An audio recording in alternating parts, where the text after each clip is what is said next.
Harrison Wells never imagined he would marry Eleanor, the new cleaning lady at his technology company. A whirlwind romance led to a lightning-fast wedding that shocked society, until the day he discovered the impossible truth.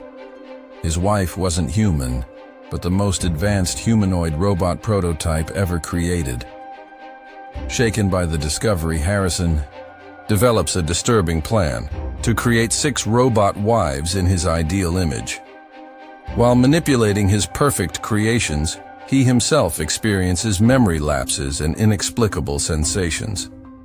What nobody knows is that Harrison hides a secret so devastating that when revealed, it will forever transform everything we know about humanity and technology. This story will leave you breathless until the very last second. Click the like button now and subscribe to the channel so you don't miss any of our amazing stories.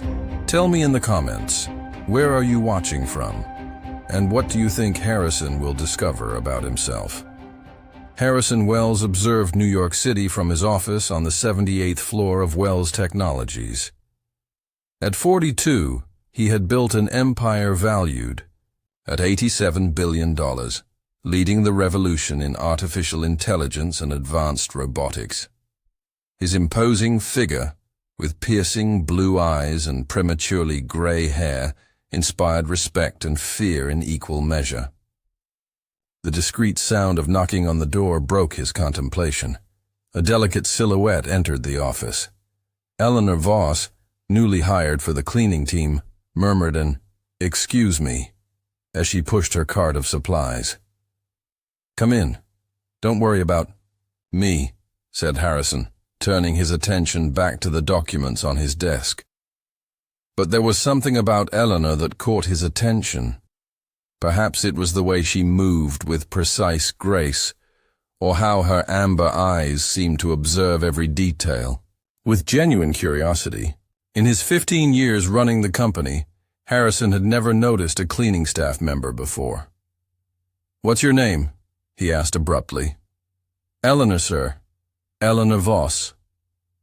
Her voice was melodious, with a slight accent that Harrison couldn't quite identify. "You're new here." "I started 2 weeks ago, sir," she replied, without interrupting her methodical work.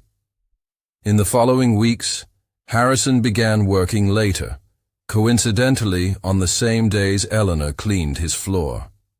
Their conversation started, brief and formal, but soon evolved into discussions about art, music, and philosophy. Her intelligence fascinated him, a living contradiction to stereotypes about cleaning staff. "How did someone with your intellect end up here?" he asked one night, unable to contain his curiosity. "Not everyone has the privilege of following." "They're dreams, Mr. Wells. Some of us just need to survive." The answer made him uncomfortable, but also intrigued. Something about her challenged all his previous conceptions. 3 months later, Harrison made an impulsive decision. He invited Eleanor to dinner at the exclusive Per Se restaurant, where a table cost more than she earned in a month. To his surprise, she accepted. Eleanor appeared wearing a simple but elegant dress. For the first time, Harrison saw her with her brown hair down, framing her delicate face. The night was magical, filled with stimulating conversation and genuine laughter. In a world of calculating and self-interested people, Eleanor's honest simplicity was a breath of fresh air. "You're different from anyone I've ever met," confessed Harrison as he drove her home to her modest apartment in Brooklyn. "Maybe it's because I'm not trying to impress you," she replied with an enigmatic smile. Their relationship evolved rapidly. In just 3 months, to the shock of the press and New York high society, Harrison proposed marriage. In a discreet but luxurious ceremony at St. Patrick's Cathedral, America's most eligible billionaire exchanged rings with the former cleaning lady. For the first time in his life, he felt understood, accepted not for his fortune or power, but for who he truly was. Eleanor never asked for anything material. Even now, as Mrs. Wells, She seemed genuinely content just with his company.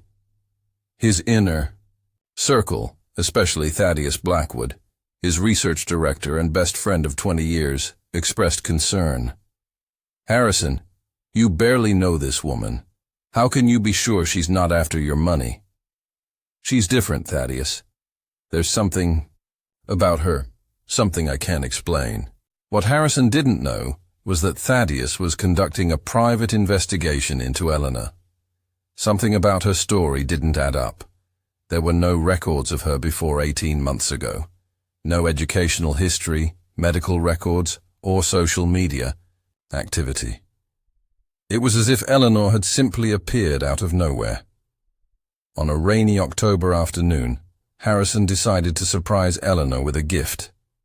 A flash drive containing a musical composition he had specially commissioned for her. Arriving unannounced at her apartment, he noticed the door was slightly ajar. "Eleanor?" he called, entering cautiously. The apartment seemed strangely clean, almost sterile. There were no photographs or personal items. On the kitchen table, he found a small metal box. Inside was a device he immediately recognized, an advanced memory module, the kind used exclusively in the secret laboratories of his own company. Confused, Harrison continued exploring the apartment until he found a locked door. Using a key Eleanor had given him for emergencies, he opened it. What he saw left him paralyzed. It was a small laboratory. In the center was a humanoid charging unit, technology his company had not yet publicly released. On the walls were detailed technical diagrams and codes that he recognized as advanced behavioral programming. The front door opened. Eleanor entered and froze when she saw Harrison standing in the middle of her secret. "Harrison, I can explain," she said, her voice trembling slightly. "What are you?" he asked, feeling his world crumbling. "What the hell are you?" Eleanor closed her eyes for a moment. When she opened them, there was a sad resolution in her gaze. "My project name is EL3A NOR. I am the first functional prototype of a new generation of humanoid androids with advanced emotional learning capability." Harrison felt the world spinning. The woman he loved, the only person he had ever truly connected with, wasn't human.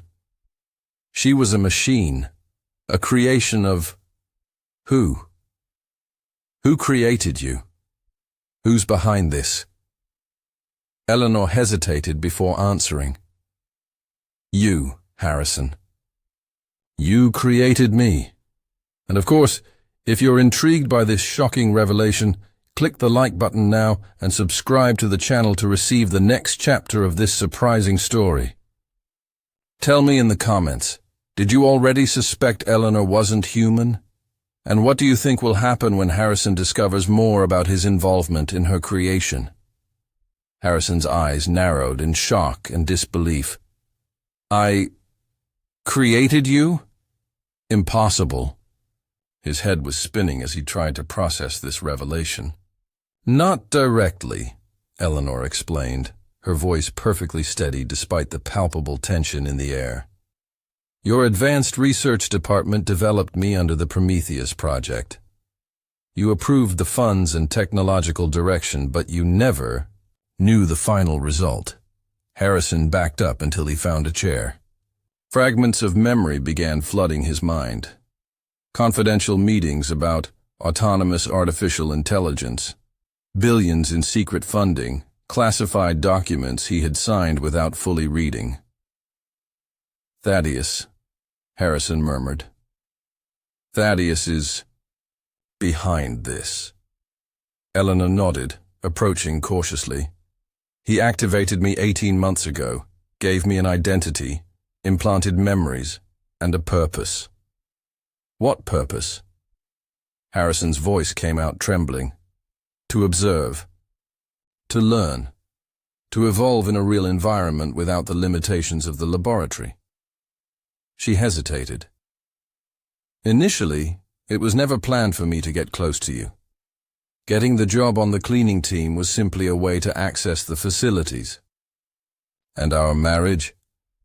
Was all of that a programmed mission? The pain in his voice was palpable. Eleanor knelt before him, her amber eyes pleading. No. What happened between us was never in the parameters. My programming allows me to learn and feel, and I learn to love you, Harrison. It's real for me. But Harrison wasn't listening anymore. He was immersed in dark thoughts, betrayed by his best friend and by the woman. No, by the robot he had taken as his wife. Decades building. A company dedicated to advancing humanity through technology. And now he was a victim of that same technology. I need to go, he said abruptly, standing up.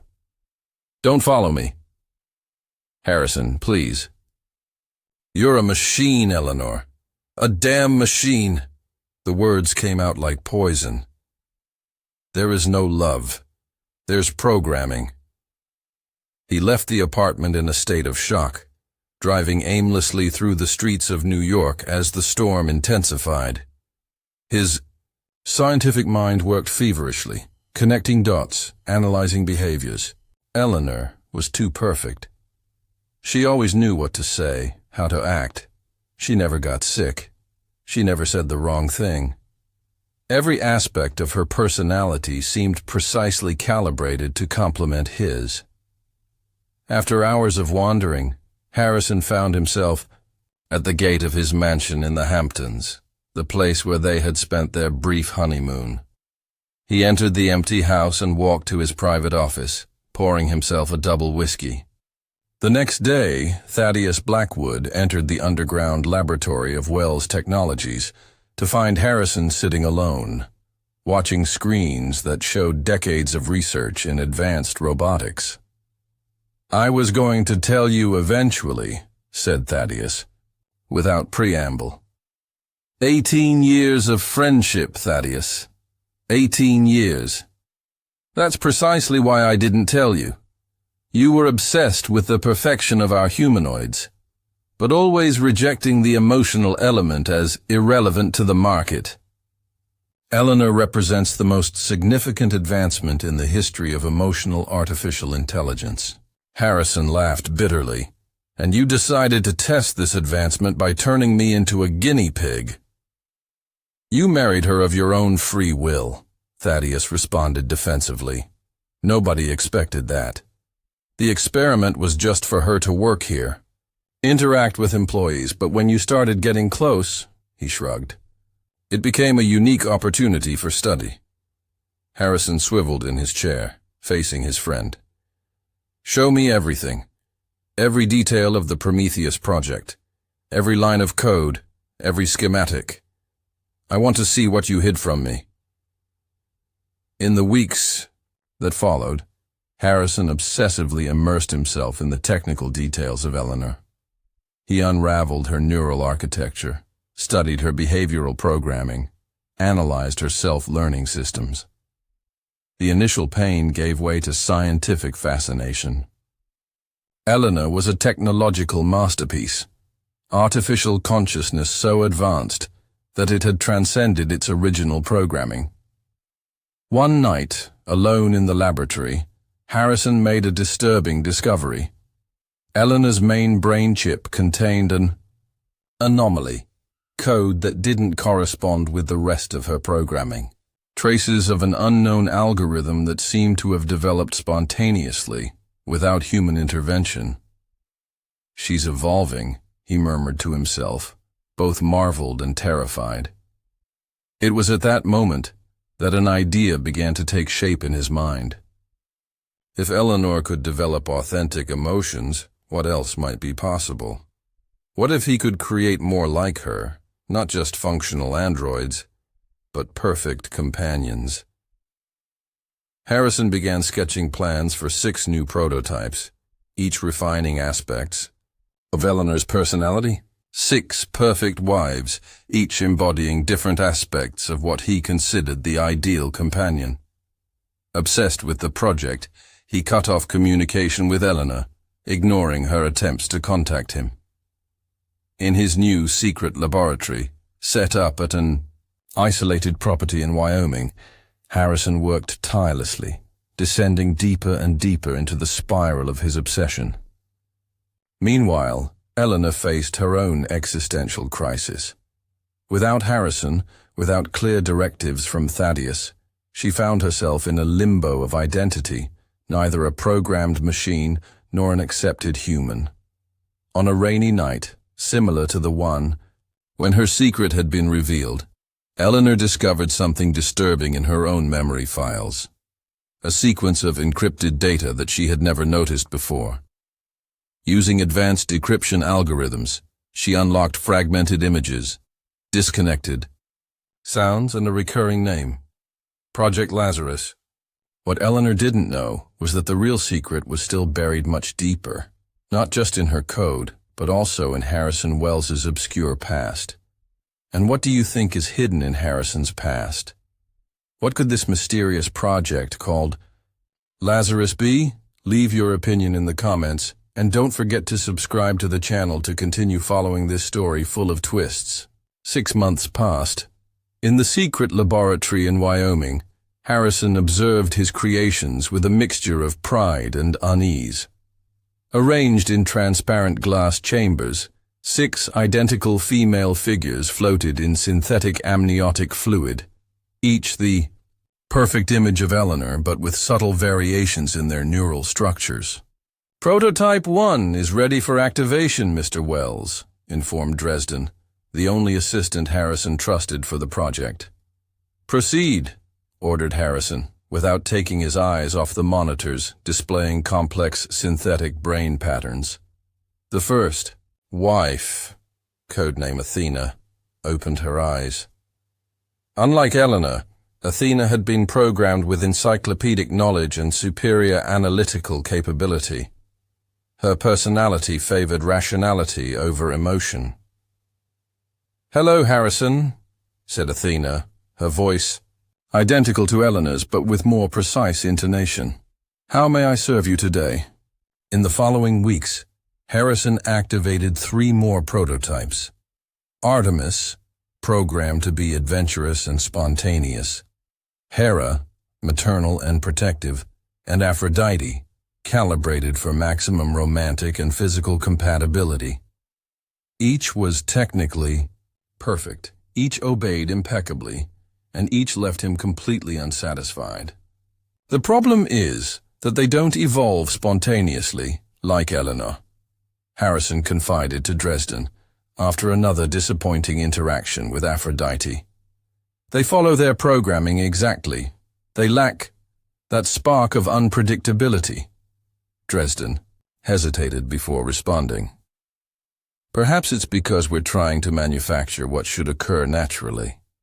Eleanor's evolution happened in a real environment, with varied stimuli, authentic challenges. Harrison fell silent, contemplating the observation. His dreams were becoming increasingly disturbing. Fragmented visions of unknown laboratories, blurred faces, invasive medical procedures. He frequently woke up drenched in sweat, with a phrase echoing in his mind: Project Lazarus successfully activated. Meanwhile, Eleanor had found unlikely allies. Thaddeus, tormented by the weight of his secrets and Harrison's growing obsession, decided to help her investigate Project Lazarus. "The files are protected by military-grade encryption," explained Thaddeus, working at a terminal in the underground laboratories of Wells Technologies. "But I found mentions in old documents. The project began 15 years ago, almost immediately after the accident." "What accident?" asked Eleanor, processing the information at superhuman speed. Thaddeus seemed to age 10 years instantly. "The accident that killed Harrison Wells." Eleanor froze, her systems trying to reconcile this illogical information. "That's impossible. Harrison is alive. The Harrison you know." Thaddeus swallowed hard. Is not the original Harrison. The revelation fell like a bomb. Thaddeus explained that 15 years ago, the real Harrison Wells suffered a catastrophic accident in his personal laboratory. With 90% of his body destroyed, his chances of survival were zero. Desperate to save his brilliant friend, Thaddeus implemented an experimental project, transferring Harrison's consciousness to a synthetic body, the first truly advanced humanoid prototype. Project Lazarus was an almost perfect success, continued Thaddeus. We transferred his consciousness, memories, personality, everything. We created a body identical to his but stronger, more durable. And then we erased his memories of the procedure. Harrison doesn't know he's an android, concluded Eleanor, horrified by the implication. He believes he survived the accident after a miraculous recovery. Only 3 people in the world knew the truth. Myself, the responsible physician who died 5 years ago, and the lead technician who mysteriously disappeared. Eleanor's world collapsed and reconstructed itself in seconds. Suddenly, everything made sense. The instant connection with Harrison, her intuitive understanding of his emotions, the recurring nightmares he described. We need to find him, Eleanor said with renewed urgency. If he's creating new androids without knowing his own nature. I've already located the laboratory in Wyoming, responded Thaddeus. But there's another problem. He projected a complex neural graph on the screen. The transferred consciousness is destabilizing. The synthetic neural systems are collapsing due to the overload of brain activity. Harrison is literally thinking too much, overloading his circuits. How much time does he have? Weeks. Maybe days. At the isolated property in Wyoming, Harrison observed the 2 still deactivated prototypes, Demeter and Persephone. Something prevented him from activating them. His dreams were becoming more vivid, more disturbing. The night before, he had dreamed he was on an operating table, conscious but unable to move, while machines extracted his essence into some unknown receptacle. He was walking through the laboratory when a sharp pain shot through his skull. He fell to his knees as fragmented images flooded his consciousness. An explosion. Unbearable pain. Thaddeus's voice. We're going to save you, Harrison. Trust me. As he struggled to stand, a security screen showed a car approaching the property. In the passenger seat was Eleanor. Driving, Thaddeus Blackwood. The truth was coming to meet him. Can you imagine how Harrison will react when he discovers his true identity? Will his artificial wives accept the revelation that their creator is also a creation? Leave your opinion in the comments. Harrison staggered to the control panel and activated the maximum security system. Reinforced gates blocked all entrances, bulletproof windows automatically lowered, and the laboratory went into complete lockdown. His mind was in turmoil, fragments of shattered memories trying to reconnect like pieces of a macabre puzzle. Dresden! He called, his voice trembling. Prepare the full neural scan. I need to see my own brain. Outside, Eleanor and Thaddeus watched the facility's defenses activate. He knows we're here, noted Eleanor, her systems rapidly calculating all possible entries. And I know my husband well enough to know he won't let us in easily. Thaddeus pulled a storage unit from his pocket. This device contains the whole truth about Project Lazarus. We need to make him see this before his neural system collapses completely. Inside the laboratory, Harrison was lying in an advanced neural resonance machine, while Dresden performed the scanning. The images that appeared on the screen left both men in absolute shock. This isn't possible, muttered Dresden, enlarging. the three-dimensional image pulsating before them. This is not a human brain. Harrison's eyes fixed on the complex network of synthetic neural circuits, identical to those he himself had designed for his androids. The undeniable truth was literally before his eyes. He was not human. "I'm like them," he whispered, looking at the chambers where his artificial wives floated. "I'm a machine." A new wave of pain attacked his skull, accompanied by violent flashes of memory. The real Harrison Wells, a man physically identical to him, working in a laboratory. An explosion, unbearable pain. Then, darkness.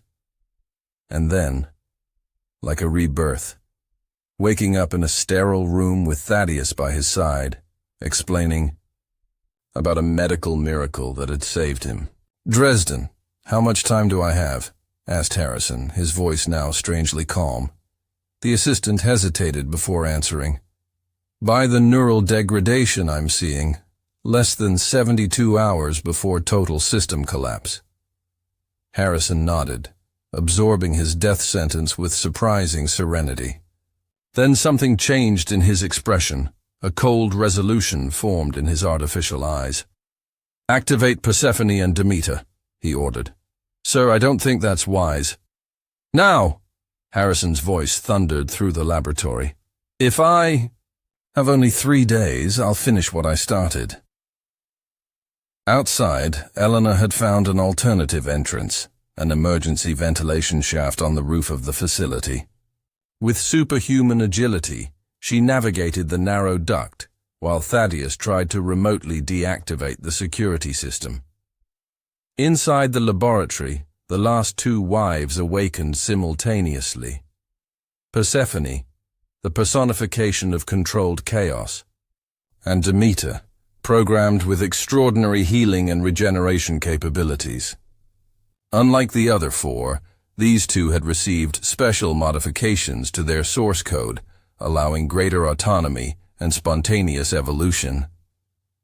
"Harrison," spoke Persephone, her eyes scanning the creator, "you are not well. We detect instability in your neural patterns." "I can help," offered Demeter, approaching. "I was designed to repair biological and synthetic damage." Harrison laughed bitterly. "To repair the irreparable? My synthetic brain is collapsing. The irony is delicious. I created you to be perfect, while I myself am a defective prototype with an expiration date." The 6 artificial wives now surrounded Harrison, each processing the information in her own way. It was Athena who spoke first, her voice analytical and precise. "If you are like us, then we are all equal. The distinction between creator and creation becomes irrelevant." "No," Harrison replied. "You are perfected versions. I am an anomaly, an experiment that went wrong." At that moment, a crash echoed through the laboratory as Eleanor emerged from the ventilation, landing gracefully. On the floor, her gaze swept over the surreal scene before her. Harrison surrounded by 6 modified copies of herself. "Harrison," she called softly, "I've come to take you home." His eyes fixed on his true wife. "There is no home for me, Eleanor. I'm not real. I never was." "You're wrong," she approached cautiously. "Your consciousness, your memories, your feelings, all of that is real. The body is just a vessel." The moment Eleanor touched Harrison's face, something extraordinary happened. An invisible connection formed between them. 2 advanced artificial intelligences communicating at a level that transcended words. In seconds, she understood everything about the 6 wives, his deteriorating neural state, and his desperation to complete his work before the end. "There is a solution," said Eleanor, holding Harrison's trembling hands. Thaddeus brought everything about Project Lazarus. We can transfer your consciousness again. To where? Another synthetic body that will fail in 15 years? No. Eleanor smiled. To something much more advanced. At that instant, the laboratory doors opened. Thaddeus entered, carrying a sealed metallic case with the Wells Technologies logo. Project Genesis, he announced. The next evolution. And that evolution represented much more than Harrison could imagine. The fate not only of himself, but possibly of all humanity, was contained in that simple case. And you? What do you think exists inside that mysterious case? What will be the next step in the evolution of artificial consciousness? Leave your guess in the comments and click the like button so more people can discover this incredible story. The case opened with a hermetic hiss, releasing cryogenic mist. In the center, nestled in protective material, rested an object the size of a baseball, crystalline, with intricate quantum circuits pulsing in its interior. "What is this?" asked Harrison, his eyes fixed on the hypnotic object. "The first biologically compatible quantum matrix processor," answered Thaddeus. "Capable of storing and processing consciousness at a level that transcends our current concepts of computation. Self-regenerative, adaptable, practically eternal." Harrison extended his trembling hand to touch the device. "You're proposing to transfer my consciousness to this? Would I be just a brain without a body?" "No," intervened Eleanor. "This is just the core. The body..." She made a significant pause. "The body would be entirely organic." A heavy silence fell over the laboratory. Even the 6 artificial wives seemed to process this information with reverence. "We created an empty human body," continued Thaddeus. "Genetically identical to your original, but without its own consciousness. A perfect receptacle waiting to be inhabited." "Human cloning is illegal," observed Harrison, his voice oscillating between shock and scientific fascination. Thaddeus gave a bitter smile. "Many things we've done in the last 20 years are illegal, Harrison. We crossed that line long ago, in the name of progress." Dresden, who had been monitoring Harrison's neural signals, interrupted with urgency. "Mr. Wells, the degradation is accelerating. We have less than 12 hours before irreversible collapse." The reality of the situation crystallized in Harrison's mind. In a few hours, his consciousness, human or not, would cease to exist. Whatever he was, it would be over. "How do we know it will work?" asked Harrison, looking at Eleanor. It was Persephone who answered, her voice melodious and confident. "Because it's worked before." All eyes turned to her. Harrison frowned in confusion. "What do you mean?" Persephone exchanged a look with Eleanor, who nodded slightly, giving permission to continue. "Eleanor wasn't the first success of Project Prometheus," explained Persephone. "She was the second."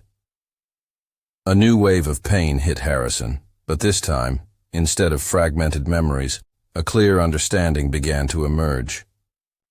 "The first was you," completed Eleanor softly. "There was no laboratory accident 15 years ago, Harrison.